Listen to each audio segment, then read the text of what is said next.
Hello friends, welcome to crazy GK trick. तो आइए daily current affairs की series को आगे बढ़ाते हैं और आज के इस वीडियो में हम 1 अगस्त 2023 के सभी करंट अफेयर्स को एक एक करके यहाँ पर डिस्कस कर लेते हैं। वीडियो में एंड तक बने रहिएगा। अगर आपको इस टॉपिक की पीडीएफ को डाउनलोड करना है तो आप क्रेजी जीके ट्रिक के टेलीग्राम चैनल से या फिर क्रेजी जीके ट्रिक के एप्लीकेशन पर जाकर फ्री ऑफ कॉस्ट इसकी पीडीएफ को कलेक्ट कर सकते हैं। आइए पहला क्वेश्चन देखते हैं आज के करंट अफेयर का। 16 आना बबलू किस भारतीय फुटबॉलर की आत्मकथा है? तो 16 आना बबलू ये सुब्रत भट्टाचार्य की आत्मकथा है।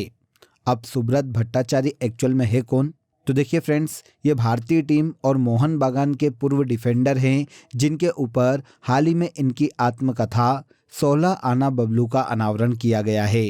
हाल ही में मोहन बागान दिवस समारोह के दौरान इनकी इस आत्मकथा का अनावरण किया गया। तो किसकी आत्मकथा है? आंसर मिल जाता है सुब्रत भट्टाचार्य की। ये भारत के पूर्व फुटबॉल खिलाड़ी है फ्रेंड्स, जिन्हें फुटबॉल में इनके योगदान के लिए 1991 में अर्जुन पुरस्कार से सम्मानित किया गया था। इसके अलावा 2017 में इन्हें मोहन बागान रत्न और 2018 में पश्चिम बंगाल सरकार के द्वारा बंग विभूषण पुरस्कार से सम्मानित किया जा चुका है। अब इनकी आत्मकथा 16 आना बबलू का हाल ही में विमोचन किया गया है। भारत के पूर्व मिडफील्डर गौतम सरकार को मोहन बागान रत्न पुरस्कार से भी इस समारोह में हाल ही में सम्मानित किया गया। यहाँ पर हमारा क्वेश्चन बुक से था, आत्मकथा से था।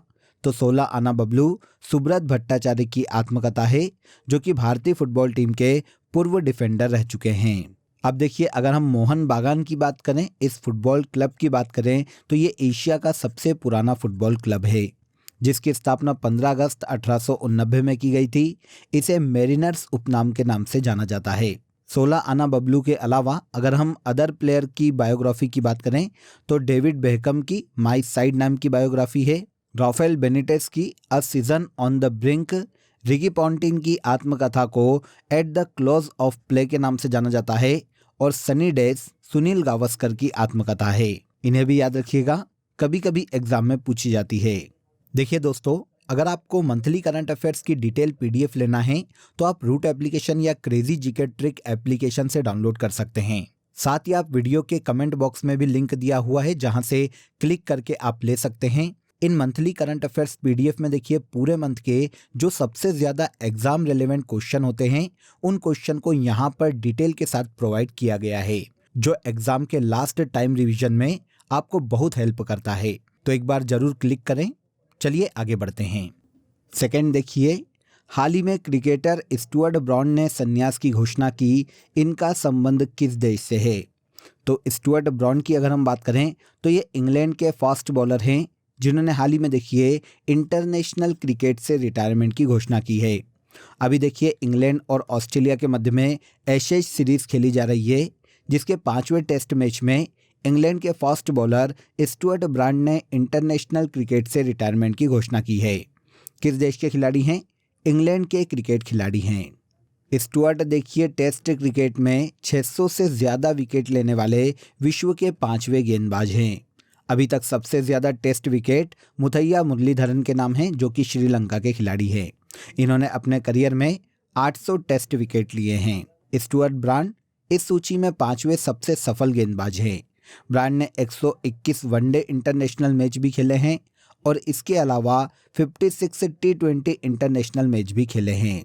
हाल ही में स्टुअर्ट ब्रॉड ने इंटरनेशनल क्रिकेट से संन्यास की घोषणा कर दी है, जो कि इंग्लैंड के खिलाड़ी हैं। आगे आ जाइए। Super critical thermal power plant Korba किस राज्य से संबंधित है? तो कोरबा का आपने काफ़ी बार नाम सुना होगा फ्रेंड्स। ये भारत के छत्तीसगढ़ राज्य में स्थित है, इसलिए super critical thermal power plant Korba भी भारत के छत्तीसगढ़ राज्य में स्थित है। छत्तीसगढ़ की ऊर्जा राजधानी कोरबा में राज्य के सबसे बड़े super critical thermal power station और आधुनिक संयंत्र की स्थापना की जाने वाली है। इसकी विद्युत उत्पादन क्षमता 1320 मेगावाट होगी, जिसका शिलान्यास हाल ही में छत्तीसगढ़ के मुख्यमंत्री भूपेश बघेल के द्वारा किया गया है। ये 2 इकाइयों में प्लांट लगाया जाएगा, जिसकी दोनों की क्षमता 660 मेगावाट होने वाली है। भूपेश बघेल ने कहा है कि राज्य के इस super critical thermal power plant का नाम पूर्व प्रधानमंत्री राजीव गांधी के नाम पर रखा जाएगा। यहाँ पर देखिए वर्तमान में छत्तीसगढ़ राज्य विद्युत उत्पादन कंपनी की कुल विद्युत उत्पादन क्षमता लगभग 2978 मेगावाट है। छत्तीसगढ़ राज्य की स्थापना एमपी से अलग करके 1 नवंबर सन 2000 में की गई थी। इसकी कैपिटल रायपुर है और विश्व भूषण हरिचंदन वर्तमान में यहाँ के गवर्नर के पद पर हैं। Super critical thermal power plant Korba Chhattisgarh राज्य में स्थित है। आगे आते हैं। अमेरिकी अंतर्राष्ट्रीय विकास वित्त निगम की उप मुख्य कार्यकारी अधिकारी किसे नियुक्त किया गया है? तो देखिए, US international development finance corporation की डिप्टी चीफ एग्जीक्यूटिव ऑफिसर एक भारतवंशी को नियुक्त किया गया है, जिनका नाम है निशा बिस्वाल। भारतीय अमेरिकी नीति विशेषज्ञ निशा बिस्वाल को अमेरिकी अंतर्राष्ट्रीय विकास वित्त निगम की हाल ही में डिप्टी चीफ एग्जीक्यूटिव ऑफिसर नियुक्त किया गया है। आंसर ए हो जाएगा। देखिए, भारतवंशी निशा बिस्वाल ने अमेरिकी विदेश नीति और अंतर्राष्ट्रीय विकास कार्यक्रम, अमेरिकी कांग्रेस और निजी क्षेत्र में कार्य किया है और उनके पास इस कार्य का लगभग 30 वर्ष से ज़्यादा का अनुभव है।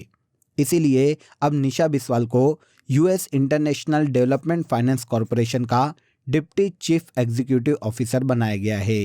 अब इस निगम की बात करें तो देखिए, ये एक विकास वित्त संस्थान और यूएसए की संघीय सरकार की एक एजेंसी है जो कि मुख्य रूप से निम्न और मध्यम आय वाले देशों में विकास परियोजनाओं में निवेश करती है।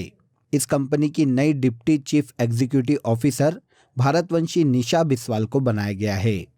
क्वेश्चन देखिए, 100th एनिवर्सरी स्पेनिश हॉकी महासंघ अंतर्राष्ट्रीय टूर्नामेंट, जिसे टॉर्नियो डेल सेंटिनेरियो टूर्नामेंट के नाम से जाना जाता है, हाल ही में 2023 में किसने जीता? तो देखिए, नाम थोड़ा सा बड़ा है, इसको समझिए। 2023 में हाल ही में देखिए स्पेनिश हॉकी महासंघ की 100वीं वर्षगांठ मनाई गई है, इसीलिए इसका नाम ये रखा गया है। नॉर्मली इसका नाम है टॉर्नियो डेल सेंटिनेरियो टूर्नामेंट 2023।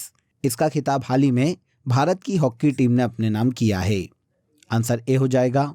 ये महिला हॉकी टूर्नामेंट है फ्रेंड्स, जिसके फाइनल में भारत की महिला हॉकी टीम ने स्पेन को 3-0 से हराकर 100वीं वर्षगांठ स्पेनिश हॉकी महासंघ अंतर्राष्ट्रीय टूर्नामेंट, जिसे टॉर्नियो डेल सेंटिनेरियो टूर्नामेंट के नाम से जाना जाता है, इसका खिताब अपने नाम किया है।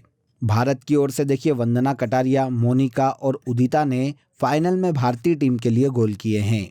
ये 3 देशों की एक हॉकी चैंपियनशिप है फ्रेंड्स, जिसमें भारत, इंग्लैंड और स्पेन पार्टिसिपेट करते हैं।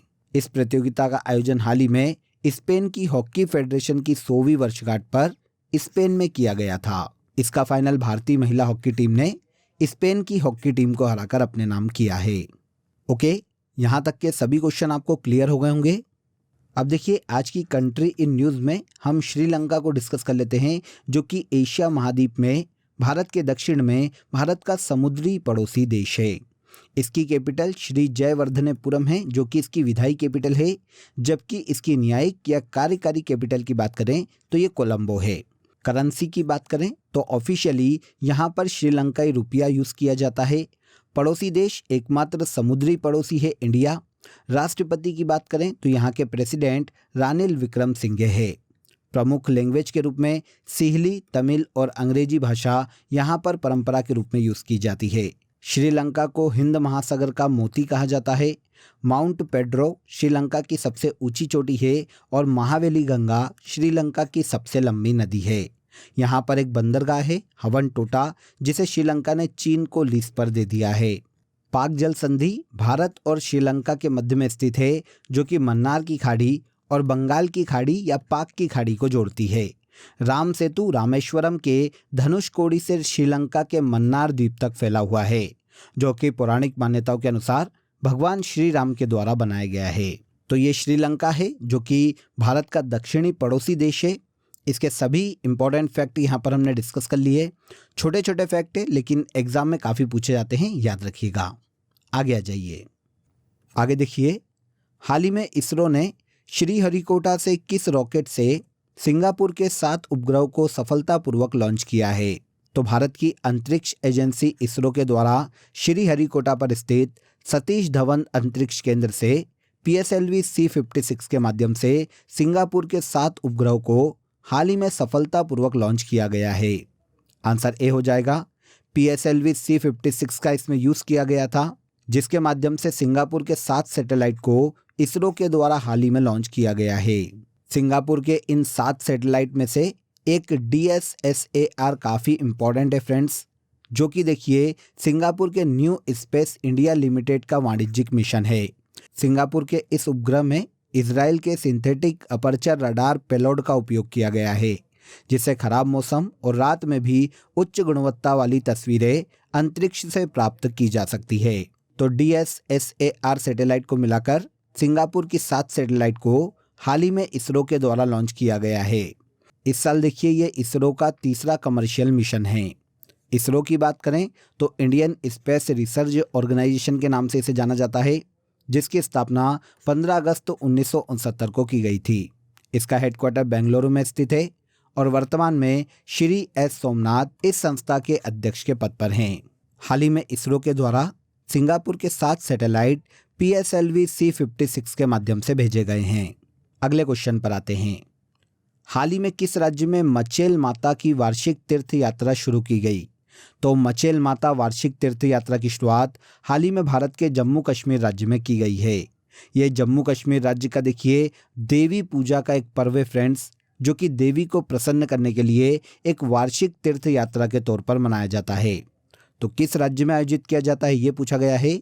तो जम्मू कश्मीर के किश्तवाड़ जिले में इस वार्षिक तीर्थ यात्रा को आयोजित किया गया है, जिसे मचेल माता के नाम से जाना जाता है। अभी जैसा कि मैंने आपको बताया, ये वार्षिक तीर्थ यात्रा देवी की प्रसन्नता से संबंधित है और राज्य में आध्यात्मिकता की भावना का प्रतीक है। पूरे उत्तर भारत में सबसे प्रसिद्ध तीर्थ यात्राओं में मचेल माता तीर्थ यात्रा को भी गिना जाता है। कहाँ आयोजित की जाती है? जम्मू कश्मीर राज्य में आयोजित की जाती है। अटलांटा ओपन 2023 का खिताब किसने जीता है? अटलांटा ओपन, जो कि टेनिस की एक प्रतियोगिता है, 2023 में इसका खिताब टेलर फ्रिट्ज ने अपने नाम किया है। कहाँ के खिलाड़ी हैं ये भी इम्पोर्टेंट है। तो ये अमेरिका के टेनिस खिलाड़ी हैं, जिन्होंने हाल ही में ऑस्ट्रेलिया के अलेक्जेंडर वुकिच को फाइनल में हराकर अटलांटा ओपन 2023 का खिताब अपने नाम कर लिया है। टेलर फ्रिट्ज का देखिए ये करियर का 6ठा खिताब है। इसके पहले हाल ही में फरवरी में डेलेरे बीच पर हार्डकोर्ट खिताब भी इन्होंने 2023 में अपने नाम किया था।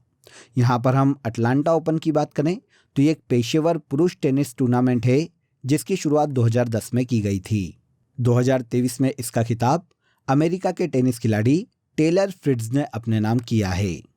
अमेरिका की मेजर क्रिकेट लीग 2023 का खिताब किसने जीता है? तो देखिए अमेरिका में मेजर क्रिकेट लीग, जो कि T20 क्रिकेट लीग है, इसका आयोजन 2023 में पहली बार किया गया है और 2023 में इसका खिताब MI न्यूयॉर्क ने अपने नाम किया है। आंसर भी हो जाएगा। MI न्यूयॉर्क ने इस टूर्नामेंट के फाइनल में सिएटल ऑर्कर्स को हराकर मेजर T20 क्रिकेट लीग 2023 का खिताब जीता है। तो अमेरिका की इस T20 क्रिकेट लीग में विनर MI न्यूयॉर्क की टीम है और रनर अप सिएटल ऑर्कर्स की टीम रही है।